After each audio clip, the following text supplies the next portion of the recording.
What's up, everybody? So in today's lesson, we're going to break down the Vince Gill classic, One More Last Chance. Now, this is such a fun tune to play. It's always been one of my favorites. It's got some great guitar licks in it. It's got some great lyrics as well. This is actually the ringtone that plays when my wife calls me. And it's so true because I'm always saying, just give me one more last chance, please. I know some of you guys can probably relate to that out there. So before we get started, I do want to take a second to thank all my patrons out there. I really enjoy doing the Patreon thing. And I want to thank all my patrons that support me there as well. I want to thank all you guys that are subscribers of my channel. Thank you so much for supporting me all these years. I'm going to continue to put out some content for you guys, okay? Also want to send a big thanks out to Reunion Blues Gig Bags. Thank you guys so much for supporting me and keeping my gear safe when I'm traveling, whether it be on the road or up in the air. So thank you guys. All right, let's dive into the lesson. So let's make note we're in the key of D here. We're mainly going to be playing just three chords. We're going to be playing the D, the G, and the A, which is the 1, the 4, and the 5 in the key of D. We are tuned to drop D. Now, if you're not familiar with drop D, you tune your guitar to standard, and then you take the top string and just tune it down to D. So it sounds like this. Okay? And you may notice when I strum my D chord, I'm not putting the third in there, the F sharp. A lot of times I'll leave that open and just make it an E note. It does change the chord a little bit. It becomes a D sus2. But I think it just sounds better. And I do a lot of my chords that way. I'll leave the third out and just play root and fifth, or I'll make it a sus2 chord. And I think it has something to do with the frequencies of that third in the chord. Sometimes it just makes the chord sound a little bit out of tune, I think. So I'm doing that there, and then when I play a G chord in drop D, I can't do it this way, right? Because that'll be the F on top. So I've got to take that, and I use my ring finger to come down to the 5th fret of the top string, and I lay my first finger across the bottom 2 strings on the 3rd fret. Now when you do that, you got to mute that A string. You don't want that to come through. Okay? I'm also eliminating the 3rd in that chord as well and just playing my root and 5th. All right, then we go to the A chord, and I play it just like I would any other A chord here, or any other time. All right, so I just bar the 2nd fret there. So those are the 3 chords we're going to be focusing on, okay? Now let's jump into the rhythm. So the intro section sounds like this.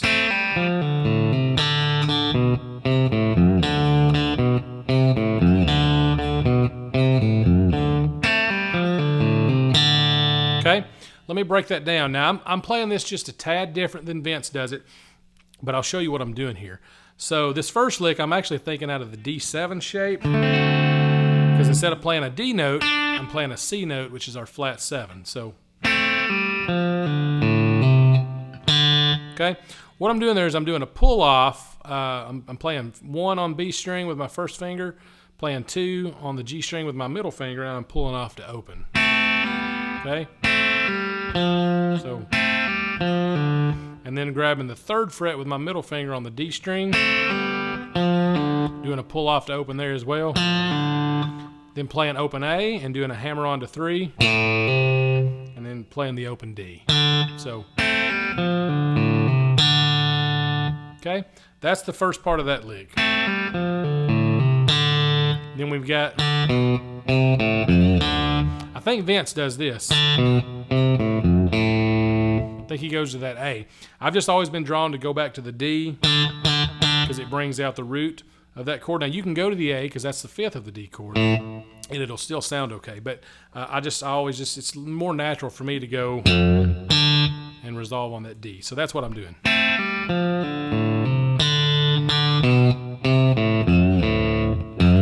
Sorry. So what we do there is after we come off of this, I'm going to pluck the D again, go to the 2nd fret of the A string, then go to 3rd fret of the A string, play open A, and then take the 3rd fret on the top string, which is your F note, and bend it down a little bit, and then pluck the open D string with your middle finger. And you're going to hear me popping those strings a lot to really get that chicken picking sound. Okay, so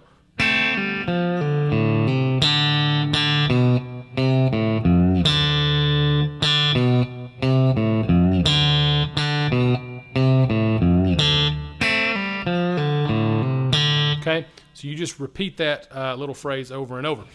Now that's going to actually carry over into the way you're going to play rhythm through the song.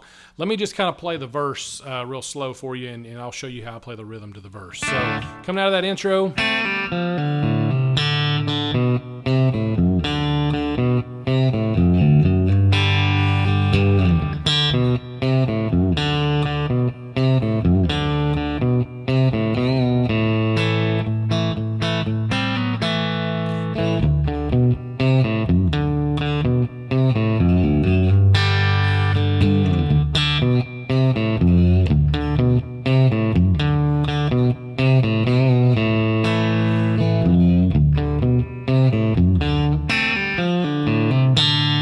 Okay, and that's going into the chorus.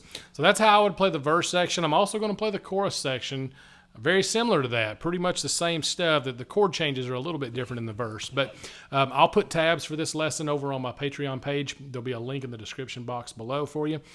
It'll take you over there. There'll be tabs for this lesson. I'll do tabs. I'll probably do a Nashville number chart for you as well there. But there's also tabs to a lot of my other lessons, and there's some cool bonus content. So check that out. Okay? So that's pretty much the rhythm on the electric guitar.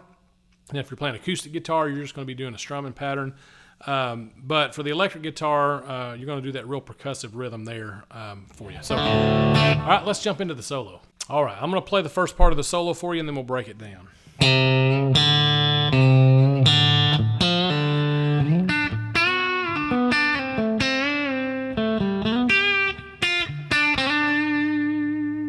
Okay, that's part one. So what we're doing here, grabbing the A string 3rd fret, and we're pulling it down a little bit, and then plucking the open D string. We do that twice. Okay, then grab 3rd fret of the D string and pull it off to open. Okay, and that's a pickup coming off of the 5 chord or the A chord on the chorus. Okay, then I slide up on the A string to the 9th fret and grab 7th fret on the G string. Okay, once I grab 7th fret on G, I'm going to take the 9th fret on the G and bend it up a whole tone to that note. Okay, you want to be pretty close on this bend. It doesn't have to be perfectly intonated to that note you're bending to, but you want it to be close. That's a tad flat, but it still works. There it is right there. That's a little overshooting it. You don't really want to overshoot it. I would be a little bit flat before I wanted to be a little sharp on this one. So it's a little flat. There's pitch right there. So try to get into pitch. And the only way to do that is just to really practice that over and over. And truthfully, I need to practice that bend probably a little more myself. But okay, after you bend that up, you're going to come back down.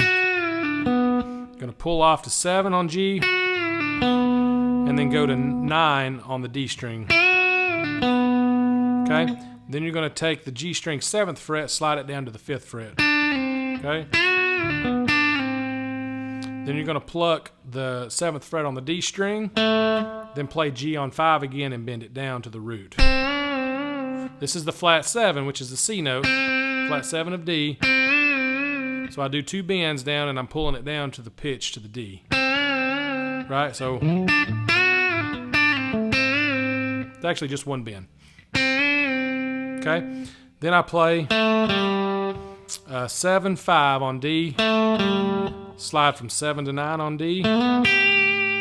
Play the 8th fret on B. Now this is changing to the G chord, so this whole first part has been over the D. Here I'm sliding up right out of this chord shape, which is your C chord shape, right? It's your C chord shape for the G chord. Okay, then I come down to 6 on the B string, play 7 on the G string, and then grab 5 on G and slide to 7. Now Vince does this a tad different. I don't know that he does the little slide, but this is a little technique that I have taken from Vince Gill in his playing, where he'll grab a note and then slide up to it. He does that a lot, right? Another way to do that is if you take here, I'll do it in G again. So if you take this, take here. So that's in G. We were doing D. If you want to do it in D up here, you could do it here. it's easy to slide past it, right? Got to kind of practice that a lot. So Vince does that stuff a lot. So I'm putting that here, right? So that whole first section again.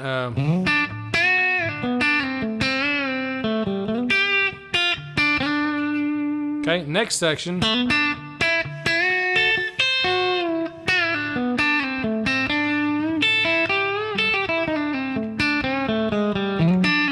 Okay, what we're doing here is we're going to go.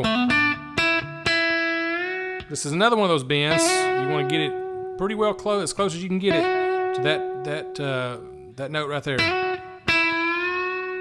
And you got to push this up with your middle finger.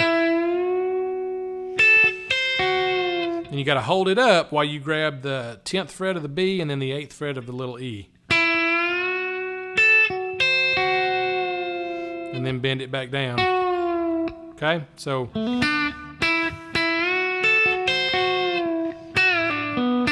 after I release that, come back down, I'm going to do another pre-bend with it with my ring finger now. I'm going to do just like we did earlier. We're going to pull off to 7 and grab 9 on D.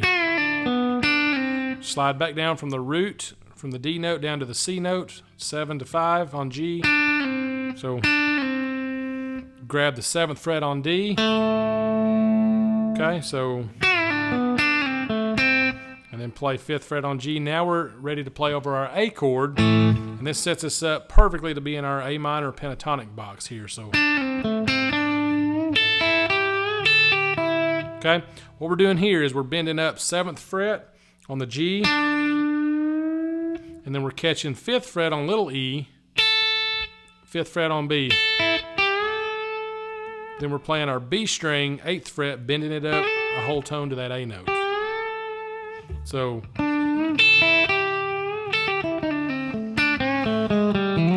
okay, I do this a little bit different than Vince.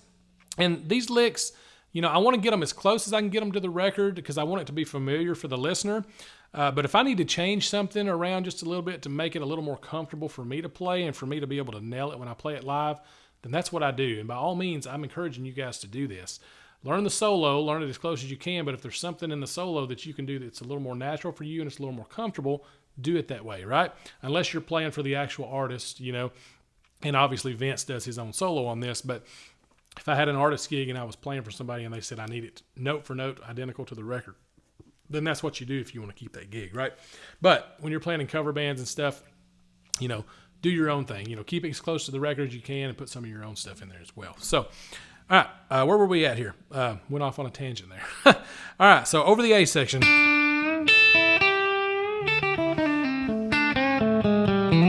Right, that's what we've got there. So after I bend up, I'm going to do this, right? I'm just coming right down that A minor pentatonic scale. But here I'm going to grab what we call the blue note, 8th fret of the G, sliding down to 7 G. Okay, then catching 5 on G, coming to 7 on D, then playing 7 on G, 5 on G, and going 7, 6, 5 on D. Okay, then that sets us up to go right back into our D section. So once again, that whole A section, see.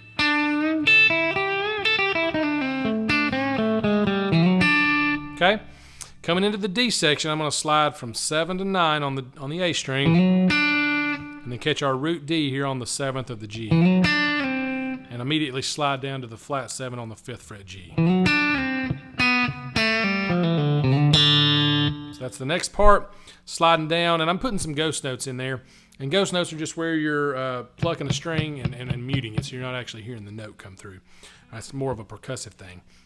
So sliding down from 7 down to 5 on G, and then going 4 on G to 2 on G, pulling off to open, and then doing this. It's a little triplet pull off, 3 to 2 to open on D, sliding 3 to 5 on A, plucking the open D string.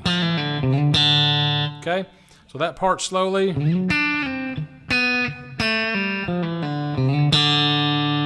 Okay, Then we've got 3rd fret on this goes to the G chord. So I'm playing over the G chord here. 3rd fret, doing a double stop over B string and little E string. So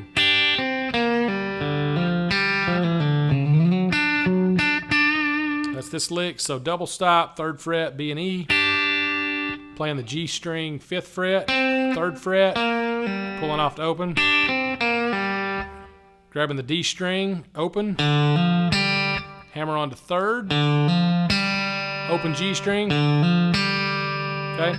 Then do this same little triplet pull off here, 3 to 2 to open on D. And then slide up on the A string to 9. And catch the D note on the 7th fret of the G string. Okay, so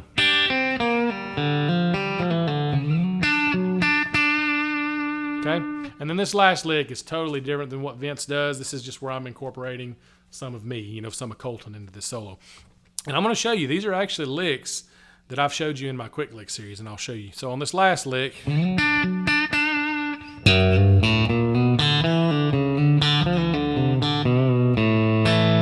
okay, going over the G here, so it starts over the G. Then we go to the D. Let's see. And we finish on the A right there. Right? So what I'm doing, and if you recall back to, if you've seen my quick lick series, quick licks number 1 I had was a lick that went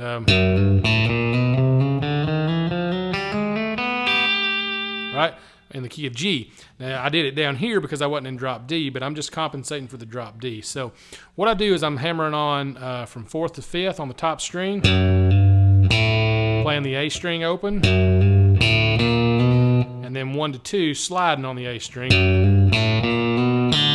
plucking the D string open, grabbing 2nd fret on the D, doing a pull off to open, and then sliding 4 to 5 on the D string as we go to the D chord, and then plucking D open. So then I do this this little triplet pull off again on the D string, grab 3rd fret of the A, play open D, and then 2nd fret of the A and bend it down, and then the A string, open, play your A chord there with your double stop on the D and G string. Okay, so and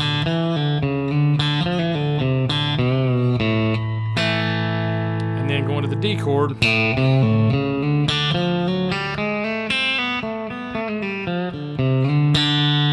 You've seen this lick as well. This was in my quick lick series.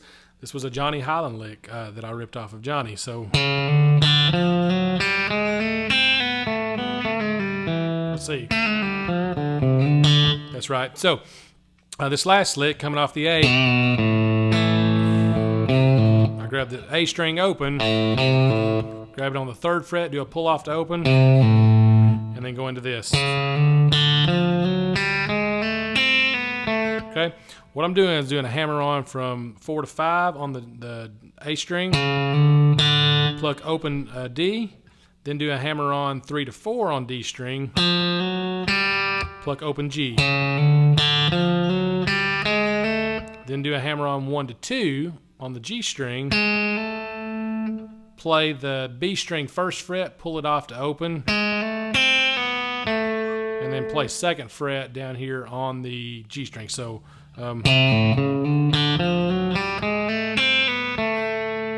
right, so let's see.